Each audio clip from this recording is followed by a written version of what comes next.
So you can actually be overfed but undernourished. There are a lot of people out there who don't realize that the reason that their body is holding on to fat is because they actually don't have enough nutrition.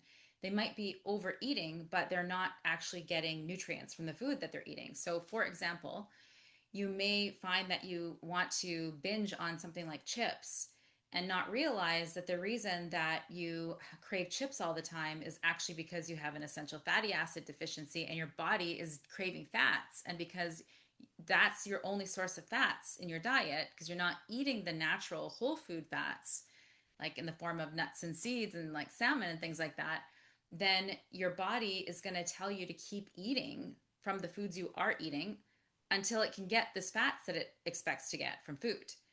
So a lot of people are overfed but undernourished. And women in particular also have this problem because of years of dieting, ending up with a slow metabolism and digestive issues that make it so that you aren't even hungry.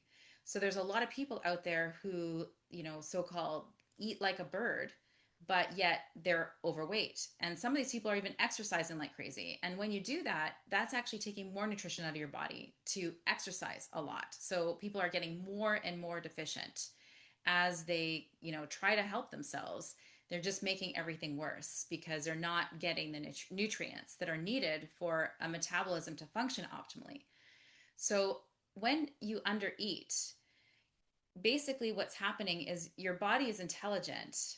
It doesn't have a calorie counter inside of it. So it's not thinking about, whether you're going to be fat or skinny based on how many calories that are coming in. It actually has all these checks and balances that respond to what it believes is what you need, what's in your best interests based on the environment that you're in. So when you go on a diet and you restrict fat or you restrict calories, your body thinks that there's a famine out there because suddenly it's not getting the nourishment that it needs. And in order to keep you safe, because it imagines, well, we don't know when this famine is going to end. Clearly, there's a famine because this person is not getting an optimal amount of calories, is not getting an optimal amount of fat. Obviously, there's a shortage out there. So we're going to have to not only stop burning fat, but we're going to have to put on more fat as much as possible, as soon as possible, just in case in the future there's also not going to be any food. Just like a bear goes into hibernation, right? Our body kind of does the same thing. When it's not getting enough nutrition, it thinks there's a famine out there. And even if you know that there's a grocery store full of food out there, your conscious mind knows that your subconscious mind doesn't know. All it knows is you're starving and you may not get food again. It always backfires to try to undereat. So you might think, oh, I'm going to do these principles that I'm learning here in the Delish Diet Protocol or like in one of the cleanses or one of the Blast Pass Plateau cleanse, and I'm going to get better results if I just kind of undereat a little bit or even restrict calories while I'm doing that. I'll get better results. You actually will not get better results. You're going to get the best results from everything you do when your metabolism is functioning optimally. And when your metabolism is functioning optimally, that means it's getting enough nutrients from the food that you're eating. It's the quality of the food that you eat plus the quantity of nutrients that you're getting from the food that is going to tell your body either there's an abundance of food out there, no reason to like restrict and hold and go into protection mode because there's a lot of food out there. So that's one of the reasons why we include the eat up days in all of the program as well. If you have an eat up day where you feast, you're telling your body it's okay. We're surrounded by abundance. So that's actually a good thing. Those eat up days really support your body, make it feel safe to know that there's a lot of food out there. This is a really, really important concept to understand. Also, when you're going in these stressful states, like if your body believes there's a famine out there or that winter's coming, you need to hibernate because you're under chronic stress, it's going to try to protect you by slowing your metabolism down, right? Like that's how the bear gets through winter is it slows its metabolism down and just uses the fat that it has left on its body. And your body will do the same thing through your thyroid. It will go, okay, uh, there's not enough resources and we better make sure that this person slows down because we don't want this person to be like, doing things like exercising like crazy or like doing this big long to-do list or taking on any projects because there's not enough resources out there. So what the body will do is will actually slow your metabolism down through your thyroid, slow down your thyroid so that you slow down, so that you don't overstress yourself, so that you don't overexercise based on the resources you have. This is not to punish you, it's to protect you. So everything that we do, we have to consider how the body actually works when we're making these choices versus going into this idea like, oh, we're going to force the fat off. Like, I'm going to just starve myself and exercise like crazy and I'll get that fat off.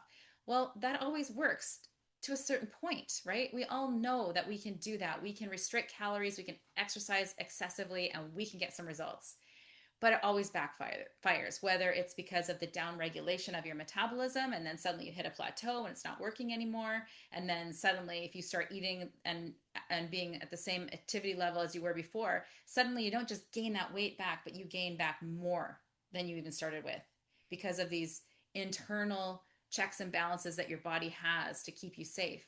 So that always backfires. It never helps for sustainable long-term weight loss to restrict and deprive yourself in any way because you're turning on your famine programs in your body based on how your primal brain works. We just really have to look at weight loss as something that is a result of something else. Like if you are overweight, your body fat is not the cause of being overweight.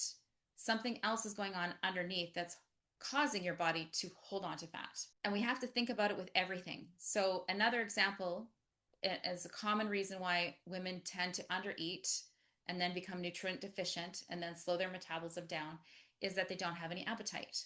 Again, from all these years of calorie counting, dieting, and the effect on their thyroid, and it downregulates not just their metabolism, but everything like when you think of metabolism, you might be thinking in terms of weight loss, but actually metabolism really refers to how everything functions in your body. So one of the things that will often, like everything slows down. So one thing that will slow down is your elimination. So you get constipated. And then if you're constipated, then your body can't get rid of toxins. And then you just actually put those toxins in your fat cells and then your fat cells get bigger. Also, if your metabolism has slowed down, it's not just your elimination that's slowed down, but your digestion slows down, so you don't produce optimal amounts of stomach acid. So if you're not getting enough stomach acid, you're going to lose your appetite, you're going to lose your taste for meat, and then you're going to even get more deficient because you're going to eat less, and you're going to eat less of the foods that are nutrient dense, like animal foods, for example. When your body is doing these things, we can start to have this tendency to think, oh, it's just my personality. I'm not hungry in the morning, so I just won't eat. But it's actually because your body is in a state of imbalance that it's not hungry.